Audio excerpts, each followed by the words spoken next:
students, today we welcome some special guests to our high school. But first, we are going to watch a short video.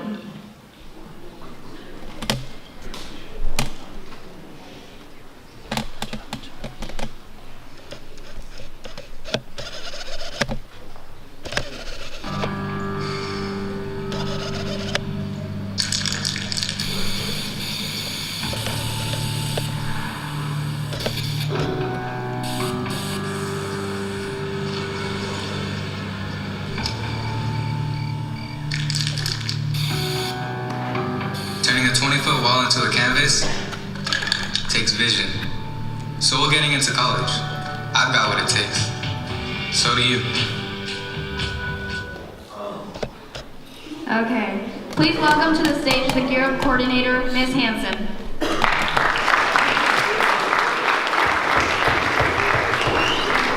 Thank you, Melanie and Sasha. I'm very excited today to have some of my friends from Ottumwa join us. They each have their own stories that they're going to share with you today, so I just ask that you give them your full attention. Something that some of you do not know about me is I was a first-generation student, which means neither my mom nor my dad have a bachelor's degree. So for those of you that are in that position, I understand what it feels like. Fortunately for you guys, there's a lot more resources than when I was your age. So I encourage you to reach out when you have questions or you're not sure what your next steps are, because we're here to help you.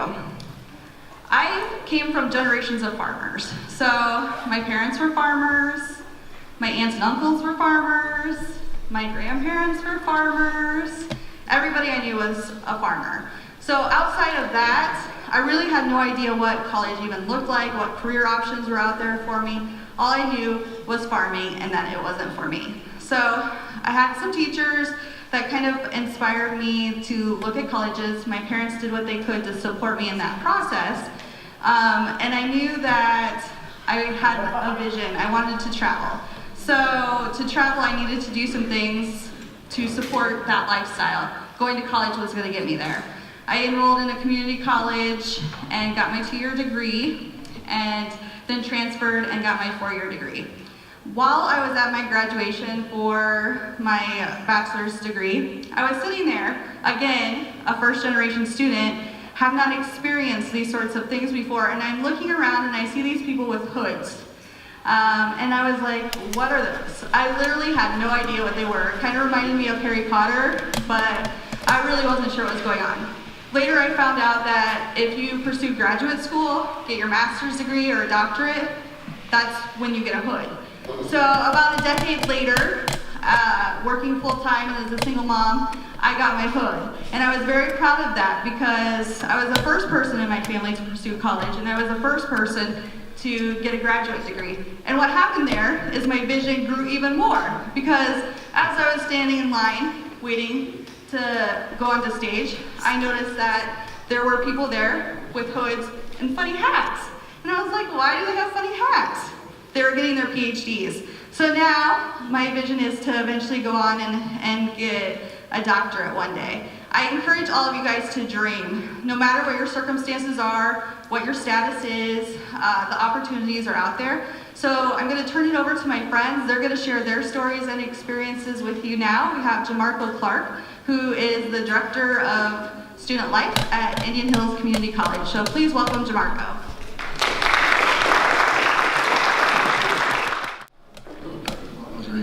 All right, the real question about show of hands, who's just here for the cookies?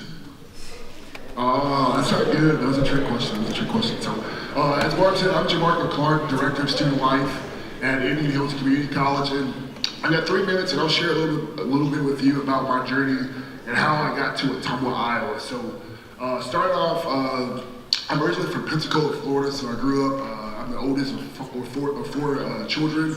I grew up in a really rough area, what we would call a hood. So I grew up, was really active in the street, so making a lot of decisions that wouldn't always amount to a good future if I would have continued to make those decisions. So I was getting in trouble in school, causing my teachers to get some gray hair probably, just making boneheaded decisions, really bad decisions. But at some point in my life, I realized that you can be a product of your environment or you can make it out of your environment. And for me, I saw a lot of friends, I've lost a lot of friends to jail, to incarceration.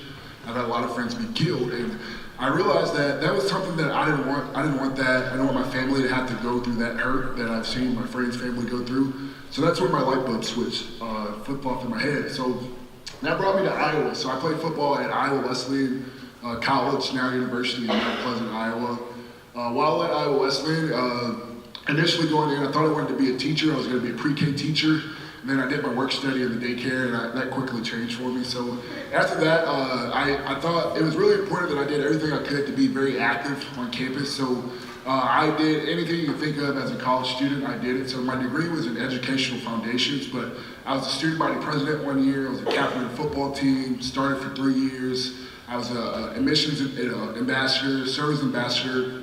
Anything you can think of that a student could do, I did it. So then the question is, how does a young kid from Pensacola, Florida, first generation college student really, get into that? So I have what I think you all have in Barb and a lot of your administrators in the building. I have people who are my champions, and that's something that I get to do now for my students. You need someone that's going to be a champion, because a lot of time you're going to think that you're not enough, you're going to think that you're not meant to be, but you are. So I have what I use is this called the why not me attitude. So someone has to be a college president, why not me? Someone has to be the director of student life, why not me? Someone has to go to college, why not me? Someone has to do that job, why not me? So that's something I encourage you all to really adapt, have that why not me attitude. Whatever it is that you want to do, know that someone has to do it, so why not you?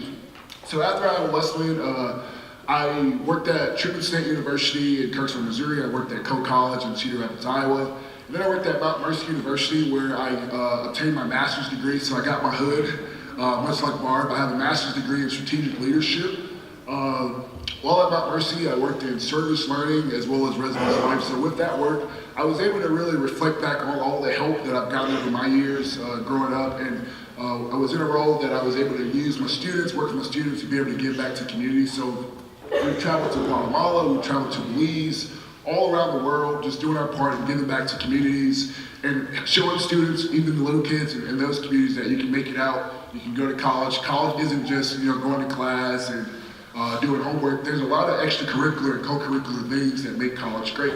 So from there, I decided I was looking for a new opportunity, and that brought me back here to Ottumwa, well, not back to Ottumwa, but to Ottumwa to be the director of student life at Indian Hills. And at Indian Hills, I am in charge of student conduct, student housing, and student activities. And in that, I'm able to work with a lot of different students and be their champion. So I'll have a conduct situation with the student making some not so good decisions, but I'm able to work with them and show them that although you're making a mistake here, we can redirect this, we can correct this, and get you going in the right direction. So additionally, I'll end with, I'm also getting my doctorate. So I'm getting my doctorate in higher education, student affairs, administration, and leadership.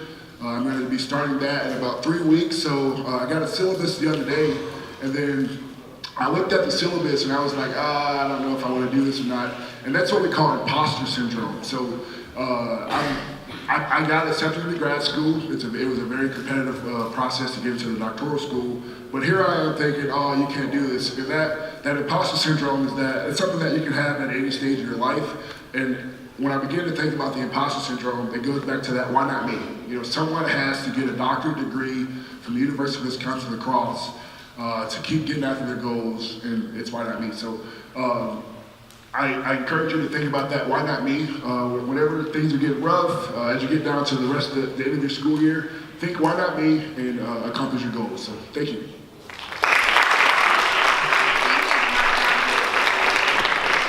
Next we have Krista Tedrow with Job Corps. Thank you. So before I start talking, I'm going to let you know that my parents are both meth addicts and prison felons. I grew up right here in Ottumwa. I was in and out of the foster care system a whole lot. School was a real challenge for me. In my second grade year, I went to 8 different schools. So I couldn't read really till I was about 4th grade because we were moving around a lot. So I would like for you to participate with me. I'm going to read a list of 10 questions that I just read about 2 years ago, and it made things make a lot of sense to me. So my score on this, you're going to either answer yes or no. You can do that to yourself and just kind of keep track to the questions you say yes to. So first and only time I'll probably be a perfect 10. So I'm going to ask some questions. Did a parent or an adult in your household often or very often swear at you, insult you, put you down, humiliate you, or act in a way that you were afraid that you would be physically hurt? That's mine, yes. Did a parent or another adult often push, grab, slap, or throw something at you, or ever hit you so hard that marks left you injured? My second, yes. Did an adult or person at least 5 years older than you ever touch or fondle or touch you in a sexual way or attempt to have intercourse with you? Third, yes. Did you often or very often feel that no one in your family loved you or thought you were important or special, or did not look at you or feel close to you or support you? Fourth, yes. Did you often or very often feel you did not have enough to eat, have to wear dirty clothes to school and had no one to protect you, or have parents that were too drunk or high to take care of you or take you to the doctor if you needed it? My fifth, yes. Were your parents ever separated or divorced? Six, yes. Was your mother or stepmother often pushed, grabbed, slapped, or had something thrown at her, or kicked, bitten, hit with a fist, or hit with something hard, or ever repeatedly hit for a few minutes or threatened with a gun or a knife? All of those, yes, for me. 7. Number 8, did you live with anyone who was a problem drinker or alcoholic or used street drugs? 8, yes. Number 9, was a household member depressed or mentally ill, or did a household member attempt suicide? Number 9, yes. Number 10, did a household member go to prison? Yes, my parents were in and out of prison, so it's interesting. You get a number when you go to prison, and then after that number you get an A, and then a B, and then a C, according to how many times you reoffended. So both of my parents are at the D level on that, so that means they were in prison at least 4 different times. So what I want to talk to you a little bit about today is a phrase that I heard from our center director, Mark Douglas, and he said, begin with the end in mind. And that, I think, is really hard for youth, especially when you are saying, well, what's the end look like? Because all I can think of is, Mom going to have that boyfriend over tonight? Are they going to be raging at our house tonight? Am I going to have a place to sleep tonight? Will we have food to eat? I have 2 younger siblings. I was taking care of them by myself when I was 5 years old, trying to make macaroni and hot dogs, and it was a real challenge. So anyway, I eventually ended up being adopted. So I was adopted, and then I went to Indian Hills Community College. I finished my degree there, and then I went off to Colorado. And you can imagine in about 2008, what became legal in the state of Colorado? Yep. I took off, went to Colorado, smoked a lot of weed, did a lot of drugs, made a lot of really poor decisions. I ended up in a mental institution because I smoked some what you call K2. You know what I'm talking about? Stuff that makes you eat people's face off? Yeah. So I ended up trying to turn myself in for underage drinking and use of illegal substances, to which the lady on the other end of the line just laughed. And I ended up spending the night in a mental facility, and my biological mom had gotten her life together, and she came and picked me up and brought me back to Iowa. What I realized was that I didn't want that. And I can tell you, when I was in high school, I said to myself, I will never do drugs, I will never live that life, I don't want to be my parents. And I was headed down that road. So I got back, got myself kind of together, and I got connected with my mom again. She had gotten out of prison. She had gotten into high school or college with Indian Hills Community College, and she's now a nurse at Vista Woods. So she kind of pulled it together. I then graduated from Indian Hills, went out there, came back, and right now, I decided, what do I want to do? I started beginning with the end in mind. I said, I want to help youth that have experienced things like me, who've been told that they're not good enough, that they don't have a future, that there's nowhere they're going to go and they can't make it. I want to be somebody who can help them. So I ended up taking a job at Indian Hills Community College with Job Corps, and I oversee a college program with 100 at-risk youth that are first-generation college students like myself, many of which have a score of 10 on that ACEs, just like me, and it is phenomenal. I'm right now finishing my degree in organizational leadership with Buena Vista University. I only have 6 weeks left for my bachelor's, and then here in 6 weeks, I have also taken opportunity to be in their +1 program. So that means it'll take me 1 more year and I'll have my master's, and I'm actually going to get that done a little bit quicker. So what's really cool about that is I am a first-generation college graduate, but I'm able to give back. So when you think about begin with the end in mind, I get that some of you are thinking about what's the end, like what's the end of today, or minute by minute. But really think about what is your end goal, and beginning with the end in mind. So if you're interested, you've got Barb here to help you out, you've got some great people here to help you out. Job Corps is a really great opportunity. School is completely paid for. And again, if your score is more higher on that, people say if you have 4 or more, if you answered yes to 4 or more of those questions, you're more likely to drop out of high school, you are more likely to have poor health outcomes, you are more likely to live in poverty, and you are more likely to commit suicide or attempt suicide, okay? So these are things that are pretty serious, but we have resources to help out with, and I am proof that my only perfect 10, which isn't so great, that you can come out of that and you can come out on top. Hey everyone, Jason McBride from Indianapolis, Indiana. I guess to keep it short, my upbringing was kind of similar to Jamarco's in a way. Come from a low-income family and a first-generation college graduate. Yeah, I keep it short. So, went to college just by using my resources in high school. Went to a better high school after we moved out of the projects. Leveraged my resources, got scholarships. Studied engineering, and once I got to college, one thing that I always preach is just we have to start hustling and kind of working on your own and being your own advocate. So found my way through internships through NASA, USDA, and finally John Deere. This was my introduction to Iowa. So I, just about 2 summers ago, actually interned in Waterloo, where they built the tractors. I liked the company. After I graduated, I had about 7 offers. Came to John Deere, where I'm now a manufacturing engineer for about 1.5 years now. So my advice is just to really focus on yourself. I know high school can be stuck in the lights and everything like that, but you know, take care of yourself and believe in yourself. So yeah.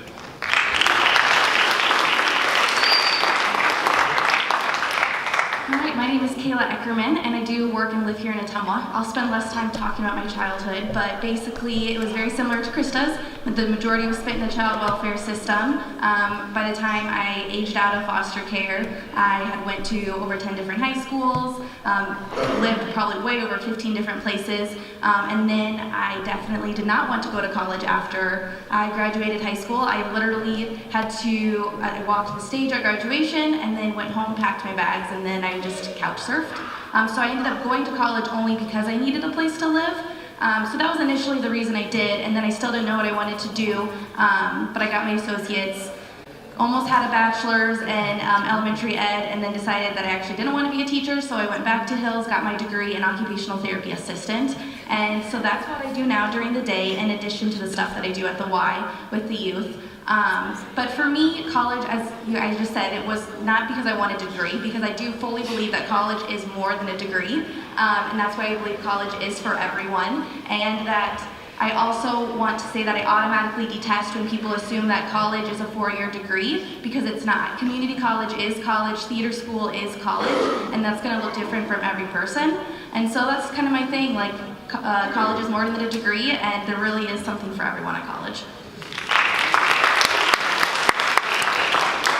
Alright, I'm Staff Sergeant Javier Gomez. I'm the recruit for the National Guard. One of the things that I would like to tell you guys is I originally was not born in the U.S. I was born in El Salvador. Came to the U.S. at the age of 10.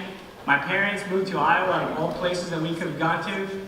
I've been here. I told my parents, hey, I'm going to be getting out of Iowa as soon as I get the opportunity to do so. But at the age of 17, I joined the Iowa National Guard. I've been with them for a while now. The reason why I became a recruiter is kind of why I want to tell you that is I did try the college route. It was not for me. It was one of those things where college was just another thing that somebody told me I had to do. So I went on and got my ASC certifications. I can take apart a car, put it back together because that's what I do. I work with my hands. I talk with my hands. You'll see that a lot. So what I would tell you guys is, you know, find your reason why you want to move on to the next step, whether it's college or going to a trade or, you know, a tech school, something like that. Just do it. Just go out there and challenge yourself. Don't just give up. Thanks, guys.